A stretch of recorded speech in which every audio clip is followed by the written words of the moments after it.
ouvir um ruído, ou algumas interpretações diz um reboliço, e outras diz um barulho de ossos que batiam contra ossos e se juntavam cada osso ao seu osso. Olhei, e eis que houve tendões sobre eles, e cresceram carne sobre eles, estenderam peles sobre eles, mas não havia o Espírito. Então ele me disse: profetiza ao Espírito, profetiza ao Filho do Homem. E disse-lhe: assim diz o Senhor, vem dos quadrantes vento e sopra sobre os mortos para que viva. E profetizei como ele me ordenara, e o Espírito entrou neles. Quem pode dizer amém? Tome seu assento. Podem sentar em nome de Jesus. Meus queridos irmãos em Cristo, alegria imensa estar aqui, como disse a princípio, e dentro desse texto revelado que o Senhor revela para nós.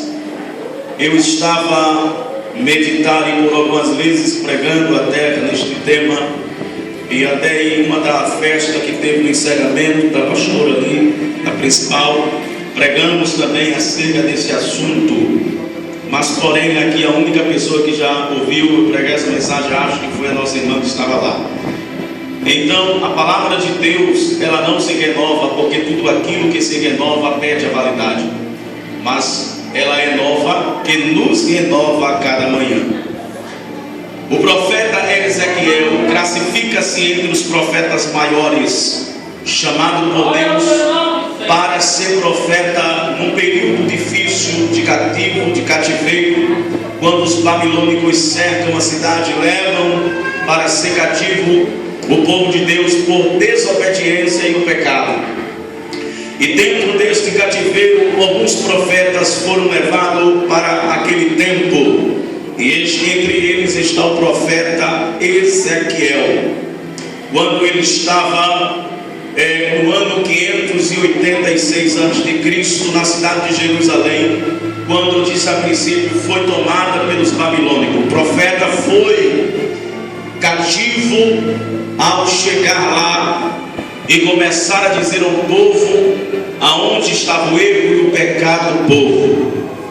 O profeta Ezequiel era um tipo de profeta que muitos cristãos ou não cristãos não gostariam de ouvir a sua pregação. Porque quando Deus levanta Ezequiel, ele diz: se eles te ouvirem ou deixar de ouvir, fala tudo aquilo que eu te mandar. Então todo aquele que é chamado e vocacionado por Deus tem que ter a segurança primordial da sua chamada dentro daquilo que Deus já o revelou. Porque todo aquele que é vocacionado, Deus o capacita para executar a obra de Deus na sua vida. Diga amém nesta noite.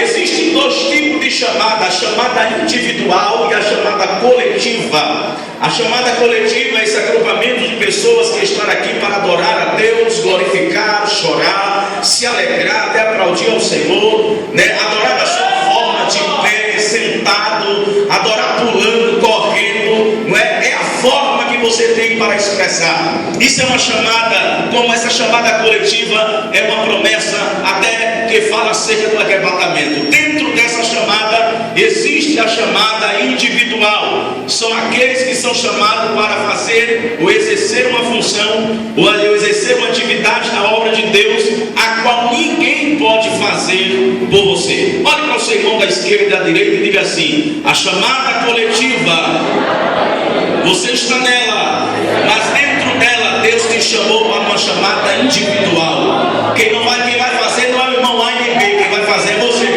Não adianta você correr, porque foi Deus que chamou você. Você pode fazer uma retrospectiva, uma análise de consciência e dizer: mas eu não tenho condição. É aí que Deus gosta, porque quando você diz que não tem condição, Deus diz: eu tenho condição. Quando você diz assim: mas eu não posso, aí Deus diz: eu posso. Está tudo no controle dele. Quando você diz: mas eu não tenho condição, ele diz: minha é a prata e meu é o ouro, diz o Senhor dos Exércitos. Então é ele quem para, é ele quem bota, é ele que levanta, é ele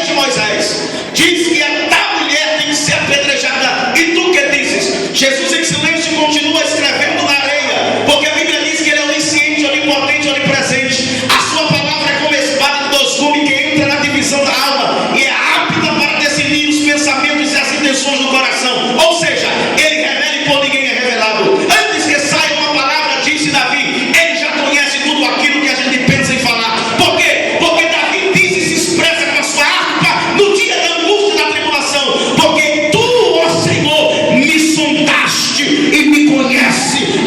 Antes que saia uma palavra da minha boca, tu já sabe, porque ninguém se esconde de Deus. A Bíblia afirma categoricamente: se eu descer as profundezas das águas, ali te encontro. Se eu subir a mais altas nuvens, ali também eu te encontro. Porque os olhos do Senhor estão em todos os lugares. Ainda que tu vá para o Japão, os olhos de Deus vão lá dizendo: te chamei, te escolhi, te nomeei, não corra, eu sou contigo, levanta a tua cabeça, a minha mão está estendida. Se você quer isso, levanta a mão para os céus e dá um brado de glória àquele que merece.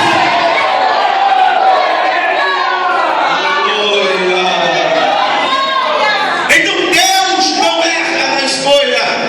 Deus nunca errou e nunca vai errar. Ele conhece as limitações do ser humano e é aí que Deus trabalha, na fraqueza do homem, não é? A Bíblia fala assim: quando Jesus continua escrevendo no julgamento da opinião pública, Jesus olha para eles e dá um segundo tribunal, tribunal da consciência.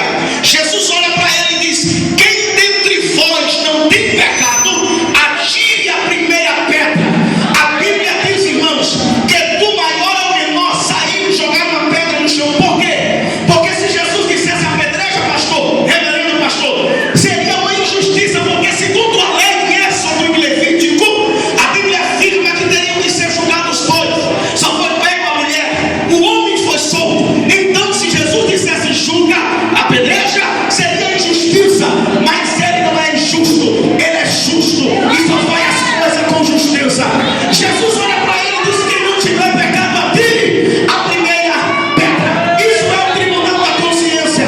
Se alguém está te julgando com a opinião pública, Deus vai entrar em cena com a opinião da consciência.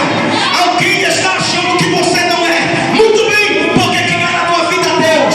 Alguém está achando que você quer aparecer. Deixa achar. O que importa é que quem está aparecendo na tua vida e no teu ministério é aquele que está no trono de glória, assentado aonde os querubins e serafins dizem: Kodeste, Agavessa, Maonde, que quer dizer santo, santo, santo é o Senhor dos exércitos.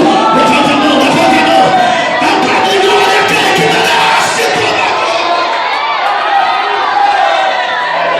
Olha para o dedo, levanta o dedo aqui, o negócio vai ser forte aqui nessa noite. Levanta o dedo de profeta. Olha para o teu irmão e diz assim: a roda grande vai girar nesta noite. A roda grande vai girar e muita gente vai ter que trocar de lugar. E a glória da segunda casa vai ser maior, vai ser maior.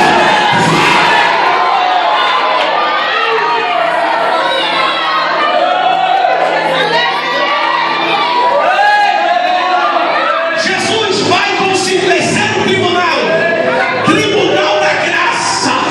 Jesus olha para a mulher e diz: quem te condenou? Ninguém. Eu tenho poder, mas aonde abundou o pecado, superabundou a graça. Jesus disse: vai em paz e não peques mais.